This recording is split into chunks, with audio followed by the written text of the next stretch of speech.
the sound of the engine on the ZL1 Camaro. And there's Amy Ball. Sorry.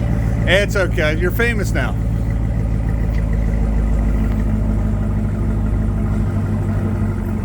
This is always going to be interesting because this is a manual, which makes going 1 to 2 miles an hour and trying to get these wheels lined up with the floor correctly.